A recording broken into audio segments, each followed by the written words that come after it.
Which was more culturally significant, the Renaissance or Single Ladies by Beyoncé? They both have their period. They both have their time.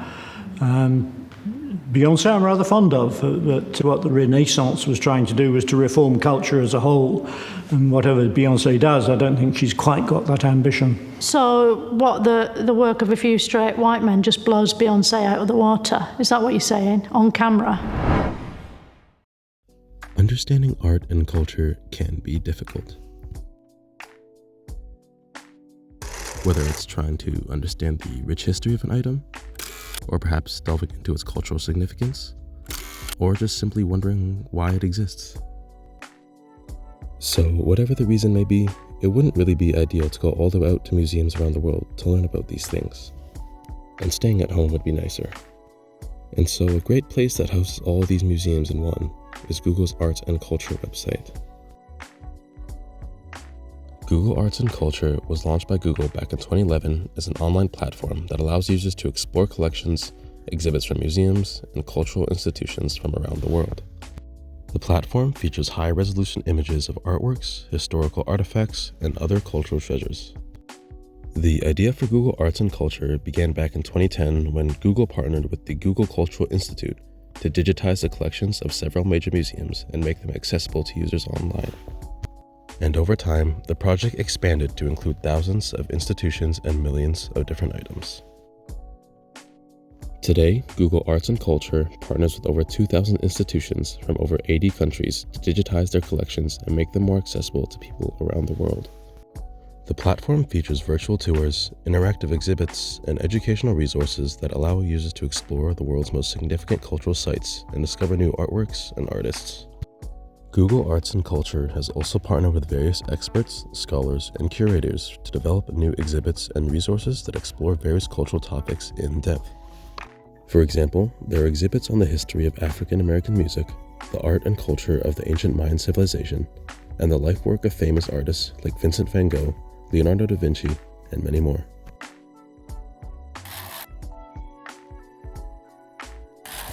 The homepage of the website features a selection of featured artworks and exhibitions that are updated daily, as well as links to various sections of the website, including collections, stories, and virtual tours.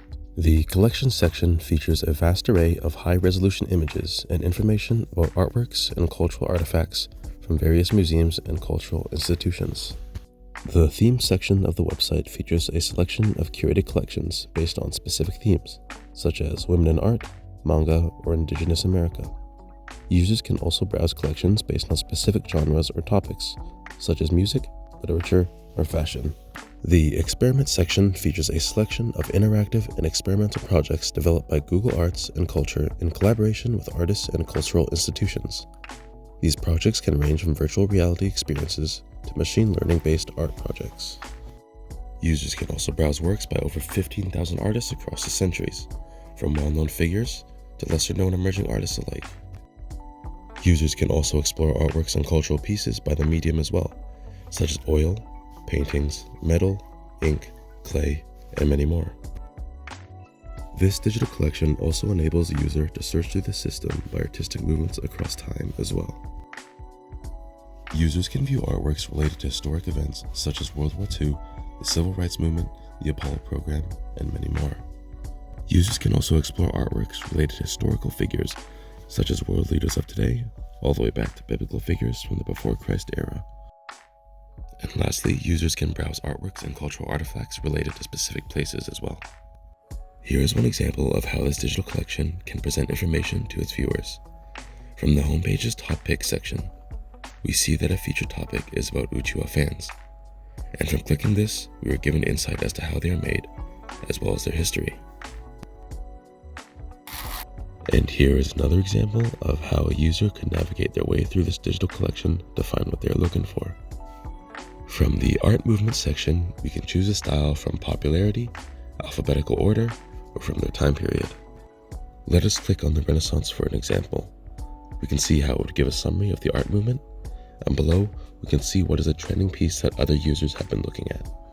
Clicking on the first piece, we can now see the metadata and the background info of the artwork. Another unique way to discover art pieces is Google's Art Selfie feature. It is a tool that allows users to take photos of themselves and find a matching portrait from the thousands of works in the Google Arts collection. And by using facial recognition technology, the feature analyzes the user's face and searches for similar features in the artwork database. And once a match is found, users can learn more about the artwork, its artist, and the historical context in which it was created.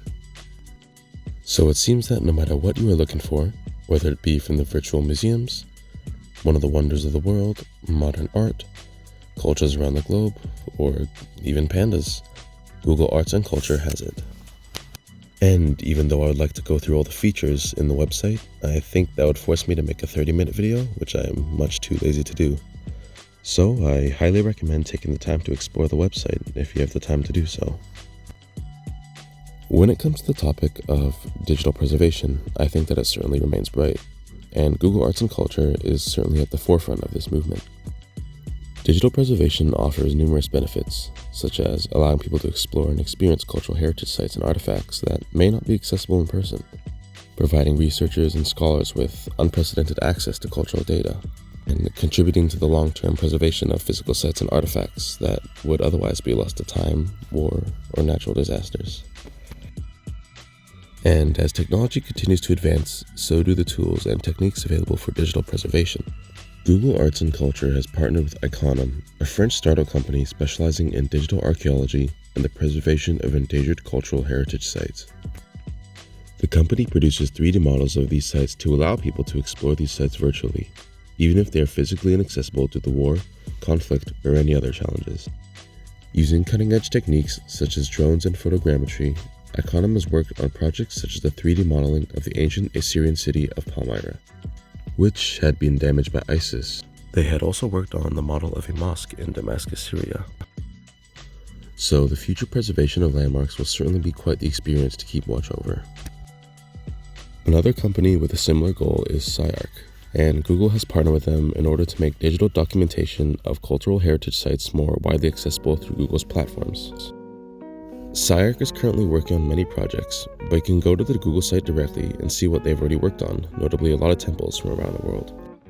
So, with the collaboration of Google and these preservation companies, users will be able to browse and explore exhibits on topics such as art history, science, and world cultures, all from the comfort of their own devices. In addition to technological advancements, there is also a growing recognition of the importance of digital preservation in the cultural heritage community. Many institutions and organizations are also working to promote digital preservation as a critical component of cultural heritage preservation, and so they're collaborating to share knowledge, resources, and expertise. Overall, I believe that the future of digital cultural preservation is bright, and we can expect to see continued innovation and growth in this field for years to come. Anyways, thanks for watching the video. That's definitely not being edited on the bus right before my class starts.